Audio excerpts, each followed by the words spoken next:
Hello friends, नमस्कार। आज के वीडियो में हम श्री कृष्ण भगवान के 52 अवतार के बारे में जानेंगे और राजा बलि और भगवान जी की रोचक कथा सुनेंगे, जो कि इस प्रकार है। श्री वामन भगवान की भगवान कहते हैं कि यदि मेरी झोली भरना चाहते हो तो एक ही काम करो, 3 पग पृथ्वी दे दो। बलि ने कहा, आप जहाँ से उचित समझे ना अपने बोले ना, मैं ब्राह्मण हूँ और बिना संकल्प के ब्राह्मण कोई वस्तु लेता नहीं है। यहाँ तक कि यज्ञ में पूर्ण पात्र भी दान करना होता है, बाद में उसका भी संकल्प होता है। दक्षिणा देनी होती तो उसका भी संकल्प करना पड़ता है।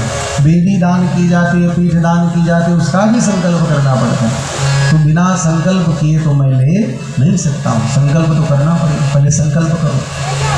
ब्राह्मण रूपाय वामनाय माम त्रीणि पदानि पृथिवीमहं संप्रदते, ऐसा कह करके संकल्प करो। बोले महाराज इसके लिए क्या संकल्प करना? बोले ना, मैं ले नहीं सकता। अब इन सब बातों को दूर से शुक्राचार्य जी सुन रहे थे। शुक्राचार्य जी ने बलि को बुलाया, इधर आओ। बलि आए। बोले जानते हो ये कौन है? कौन है? गुरुदेव भगवान। एस वैरोचने साक्षात भगवान विष्णुरव्ययः। मैंने इनको देख लिया और समझ लिया कि साक्षात भगवान विष्णु है। कश्यपाद दिवेर जातो देवानाम कार्य साधक। ये कश्यप अदिति के कार्य की साधना करने के लिए, देवताओं के कार्य की साधना करने के लिए आए हैं। इसलिए तुम सावधान हो जाओ और इनको मना कर दो कि हम संकल्प करके पृथ्वी नहीं दे सकते। मना कर दो इनको। बलि ने कहा, गुरुदेव भगवान आप दान देने से मना कर रहे हैं, कैसे गुरु हैं? आपको तो दान देने के लिए कहना चाहिए, आप दान देने के लिए मना कर रहे हैं। बोले मैं तुम्हारा कल्याण चाहता हूँ। और राजन, 8 जगहों पर झूठ बोलने से पाप नहीं लगता। शुक्राचार्य जी ने कहा, स्त्री सुनर्म विवाहे च वृत्त्यर्थे प्राण संकटे गो ब्राह्मणार्थे हिंसायाम नामृतम स्याजुगुप्सितम। स्त्रियों में कोई बात छुपानी हो तो उसमें पाप नहीं लगता। नर्म विवाहे च, कन्या के विवाह में कहीं झूठ बोलना पड़ जाए तो उसमें भी पाप नहीं लगता। वृत्त्यर्थे, किसी का धन नष्ट हो रहा हो, उस धन को बचाने के लिए कहीं झूठ बोलना पड़े तो उसमें भी पाप नहीं लगता। प्राण संकटे, किसी का प्राण संकट में हो, मरने वाला हो और उसको बचाने के लिए झूठ बोलना पड़ जाए तो उसमें भी पाप नहीं लगता। गो ब्राह्मणार्थे, गौ ब्राह्मण के लिए झूठ बोलना पड़ जाए तो भी पाप नहीं लगता। इसलिए तुम मना कर दो। बोला नहीं महाराज, आज तो मैं नहीं मना कर सकता। आज तो मैं दान दे करके ही रहूँगा। आज तो मेरे दोनों हाथ में लड्डू है। यदि ये भगवान होकर के 3 पग पृथ्वी लेंगे और 3 पग पृथ्वी में पूरे लोक को नाप लेंगे तो भी मुझे चिंता नहीं है। और ये साधारण बालक हैं तो 3 पग पृथ्वी से मेरा क्या बिगड़ेगा? लोग यही कहेंगे कि परब्रह्म परमात्मा को भी भगवान बलि के यहाँ भीख मांगने के लिए जाना पड़ा। मेरे तो दोनों हाथ में लड्डू है, आज मैं मना नहीं कर सकता। शुक्राचार्य जी चाहते थे कि मेरा चेला लूटे नहीं। बोले कमंडलू लेकर के आए। अन्य पुराणों में कथा है कि संकल्प करने जा रहे थे तो उस कमंडली की नाली में जा करके शुक्राचार्य जी बैठ गए। न जल गिरेगा न मेरा चेला लूटेगा। भगवान ने अपने आसन से, कुशा के आसन से कुशा निकाली और उस नली में ऐसे छेद दिया। शुक्राचार्य जी की एक आंख गोविंदाय नमो नमो हो गई। भगवान ने कहा, तुम सबको भेद दृष्टि से देखते थे, अब अभेद दृष्टि से देख, सम दृष्टि से देख। तो संकल्प किया महाराज। संकल्प करने के पश्चात भगवान ने विराट रूप धारण किया। विराट रूप धारण करके 2 पैरों से ही, 2 पग में ही तीनों लोकों को नाप लिया और सामने आकर के खड़े हो गए। राजन, तुम बड़े दानी बने फिरते थे, मैंने 2 पग में ही पूरी पृथ्वी को नाप, तीनों लोकों को नाप लिया, अब ये तीसरा पैर कहाँ रखा? और दान का संकल्प करके यदि व्यक्ति दान नहीं देता तो वो दंड का अधिकारी होता है। अब तुम्हें मैं बंधन में बांधूंगा। बंधन में बांध दिया महाराज। इधर आओ।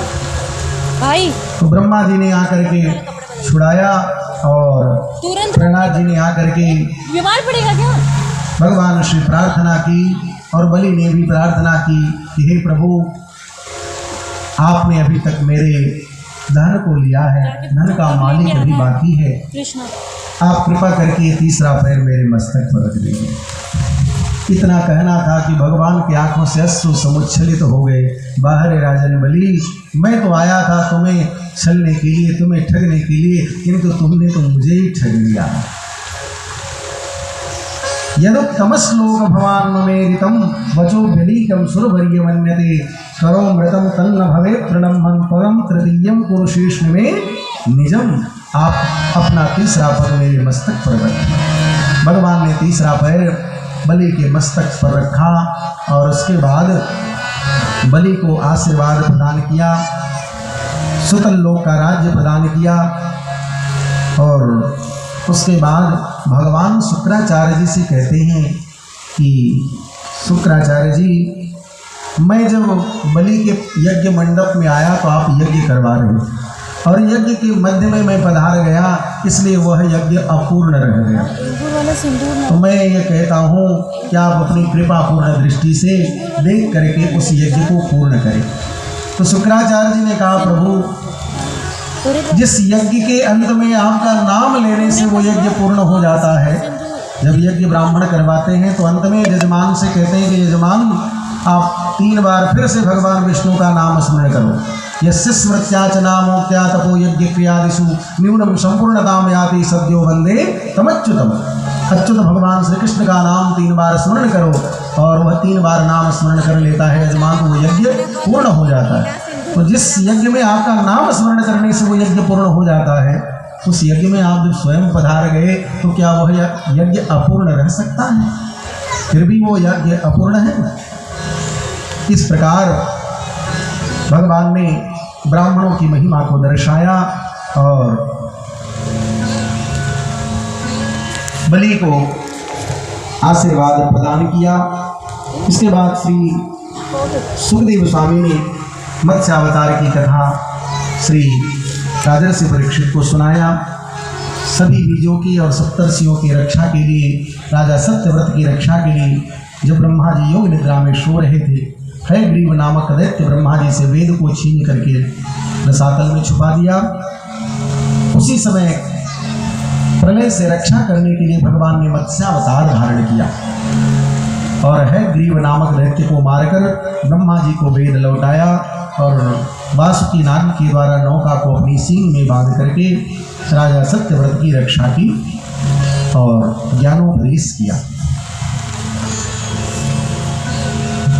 इसके बाद 9वें स्कंद में भगवान श्री रामचंद्र जी का चरित्र श्रवण कराते हैं।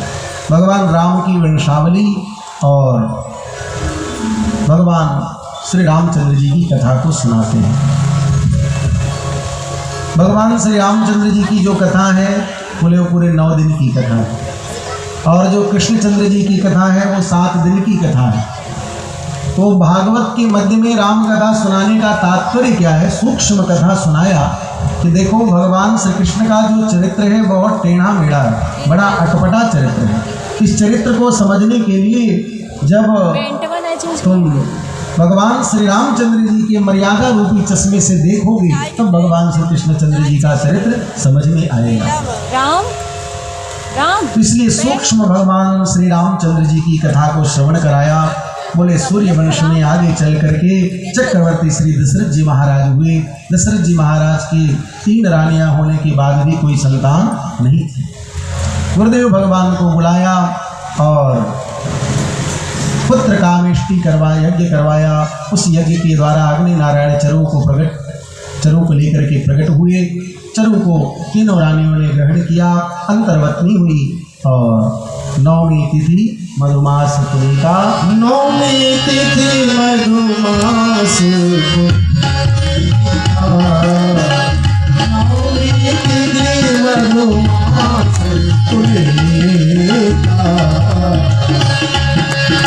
शुक्ल पक्ष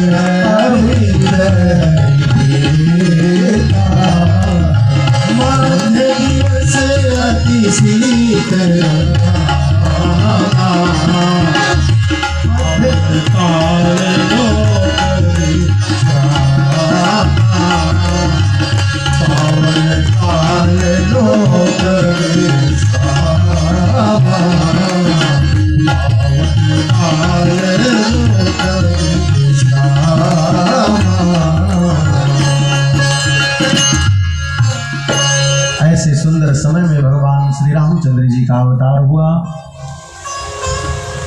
भगवान श्री रामचंद्र जी प्रकट हुए और एक श्लोक में आइए भगवान श्री रामचंद्र जी का चरित्र आप सभी लोगों को प्रेम कराते हैं। नीलांबर श्यामल कोमलांगम सीता समारोहित वाम भागम पाणव महासायक चारुचापम नमामि रामम रघुवंशम। नीलांबर श्यामल कोमलांगम भगवान कैसे प्रकट हुए?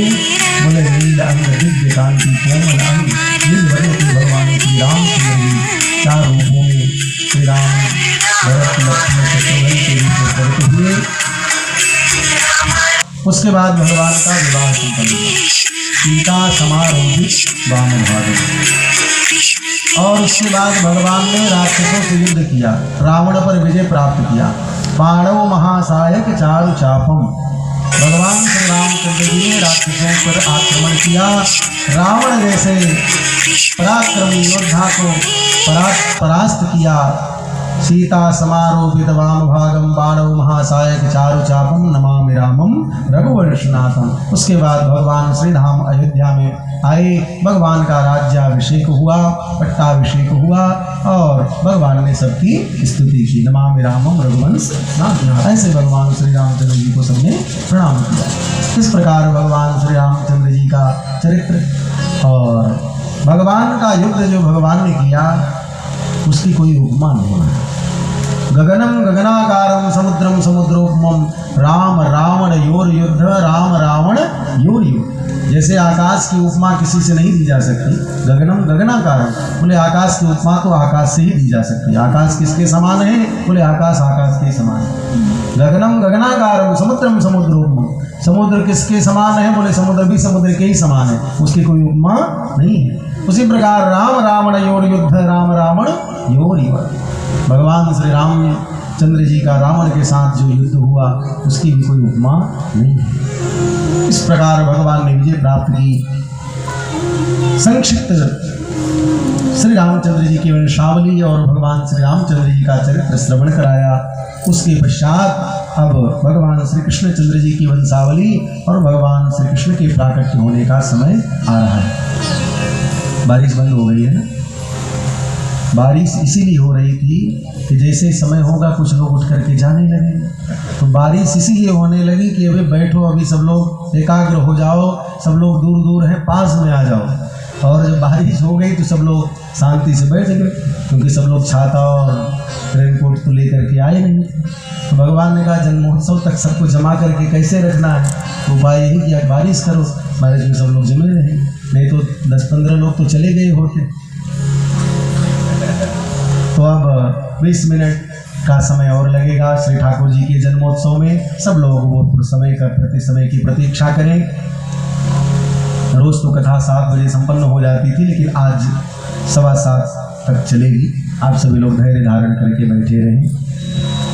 भगवान श्री कृष्ण की वंशावली को श्रवण कराते हुए भगवान श्री सुखदेव स्वामी कहते हैं कि नारायण से ब्रह्मा, ब्रह्मा से अत्रि, अत्रि से अत्रि के चंद्रमा, चंद्रमा के बुध, बुध के पुरुरवा और पुरुरवा के छत्र 6 पुत्र हुए, आयु, शतायु, सत्यायु, रे और विजय और जय।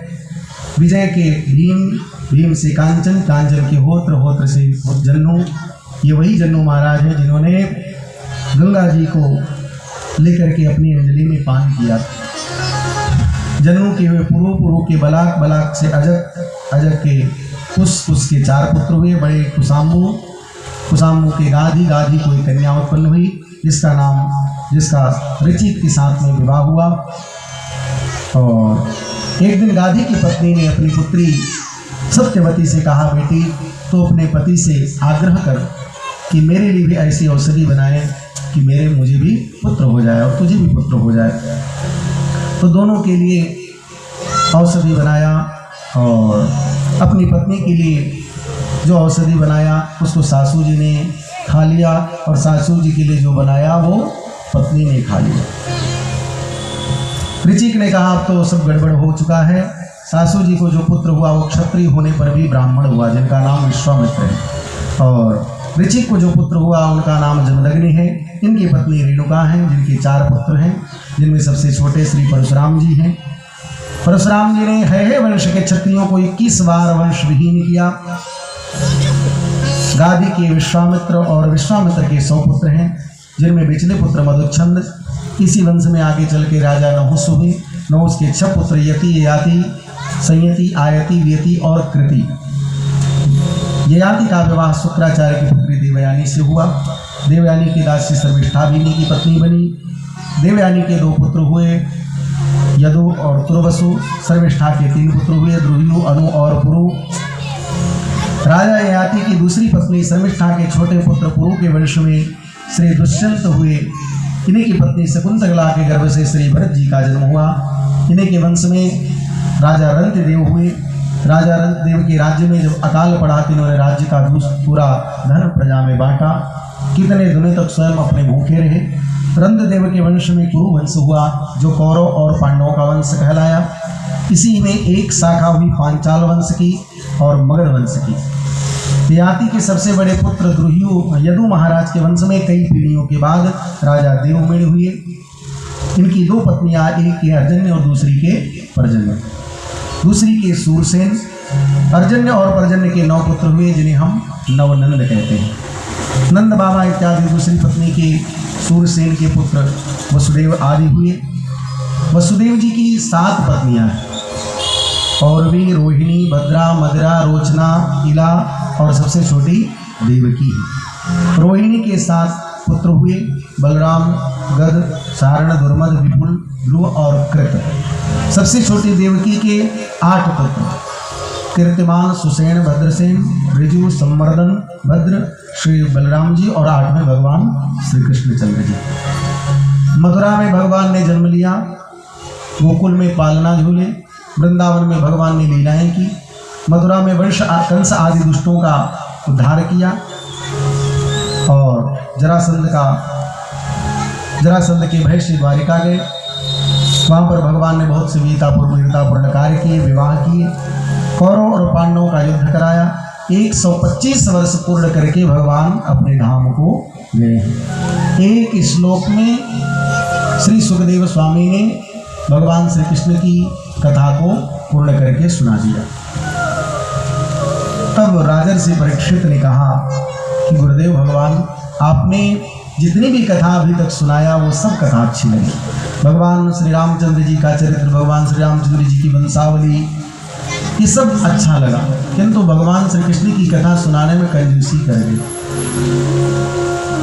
जो भगवान हमारे पूरे खानदान के रक्षक, हमारे कुल के रक्षक, जिन्होंने पग पग पर हमारा साथ दिया, ऐसे परब्रह्म परमात्मा की कथा हमें विस्तार से सुनाई।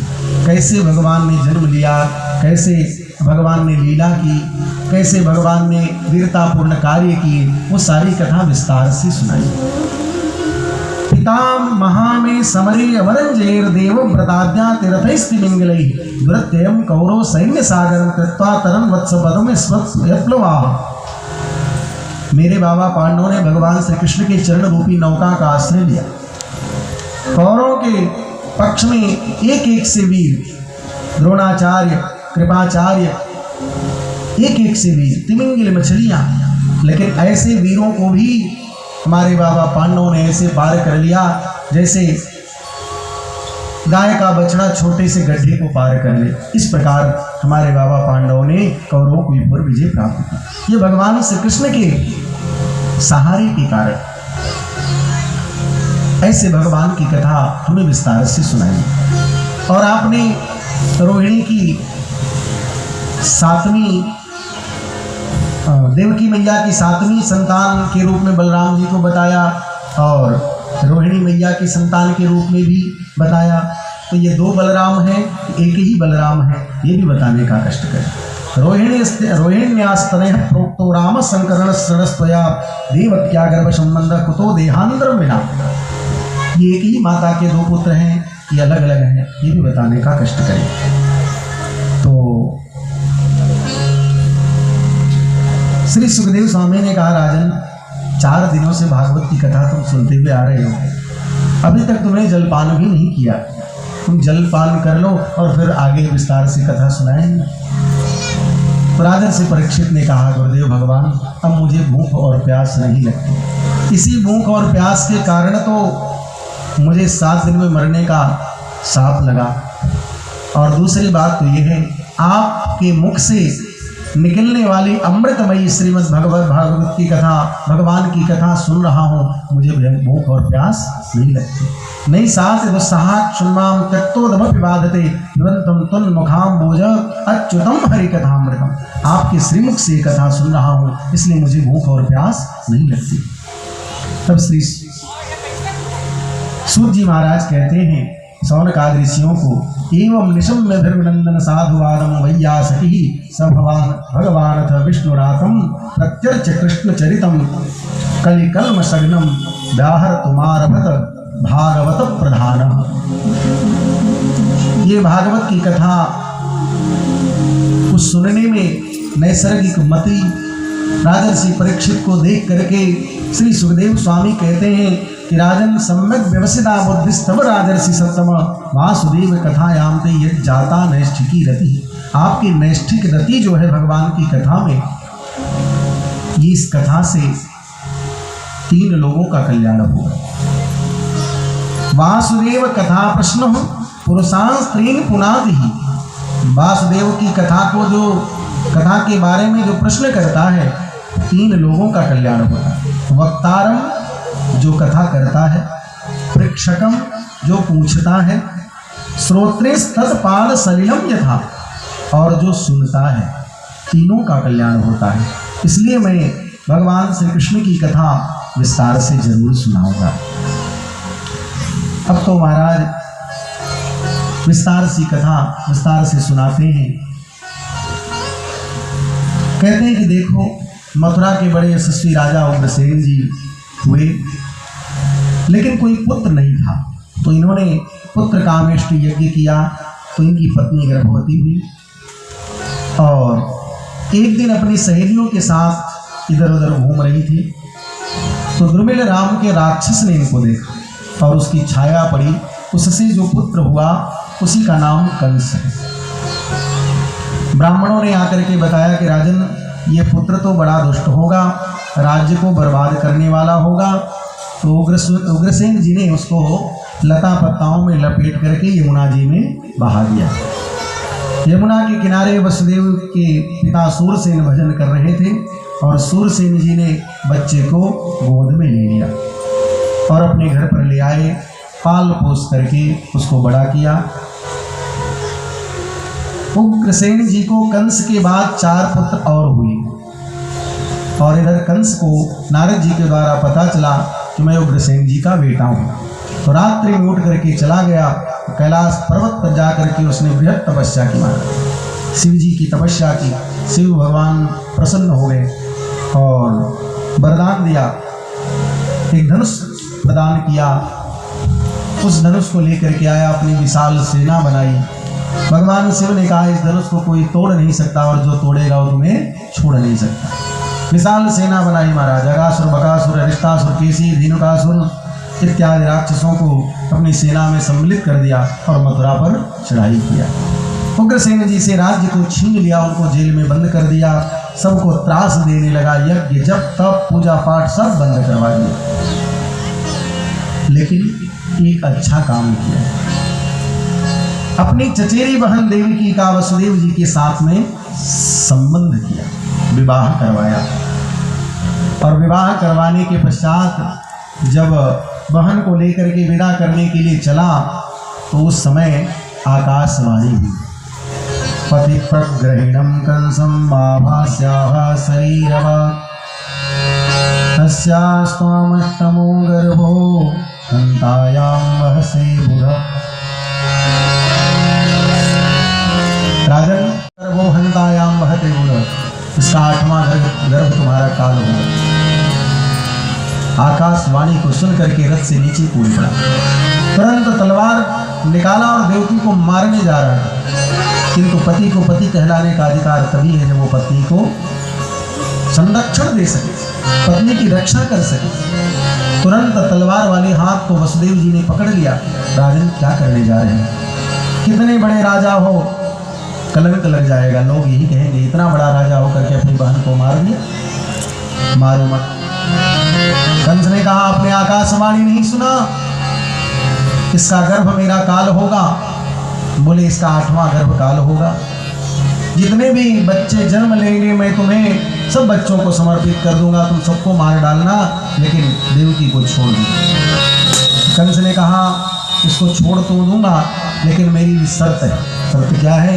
बोले जब तक इसके 8 गर्भ नहीं हो जाते तब तक तुमको जेल में रहना होगा, हथकड़ी बेड़ियां पहननी होगी।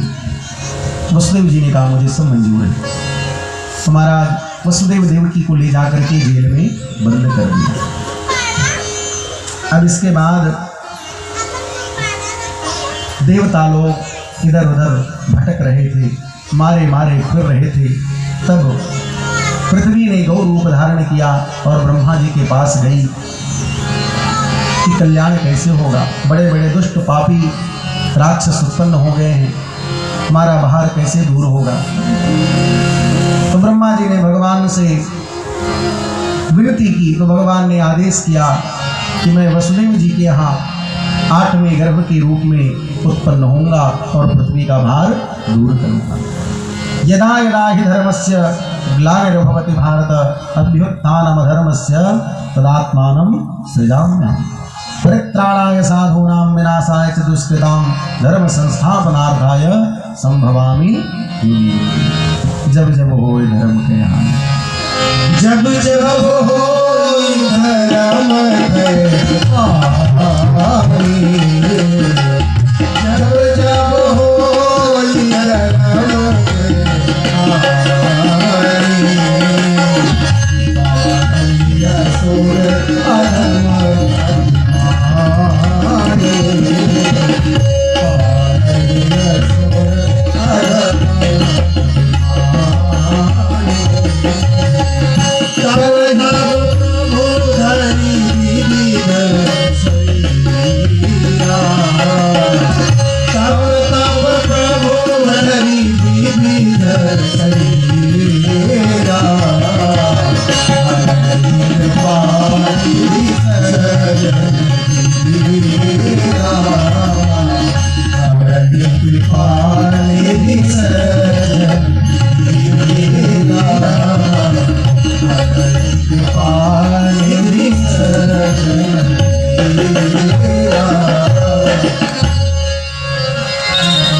जब जब धर्म की हानि होती है तब तब परमात्मा अवतार धारण करते हैं।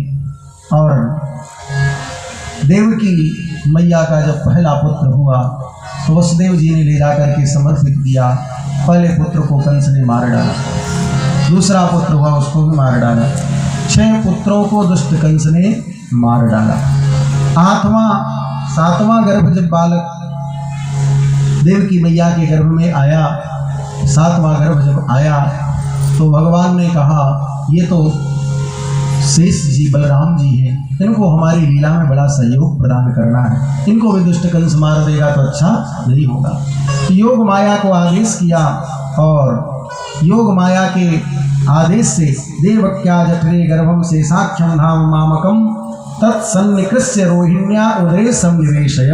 योग माया ने उस गर्भ को खींच करके रोहिणी मैया के गर्भ में स्थापित कर दिया। तो 7वां गर्भ देवकी वसुदेव ने कहा यह तो गर्भ में ही नष्ट हो गया। 8वें गर्भ के रूप में परब्रह्म परमात्मा देवकी मैया के गर्भ में आए। परब्रह्म परमात्मा जब गर्भ में आते हैं, जिस गर्भ की सारी दुनिया बुराई करती है, लोग उसी गर्भ की स्तुति करते हैं। जब परब्रह्म परमात्मा देवकी मैया के गर्भ में आए तो देवताओं ने भगवान की स्तुति की।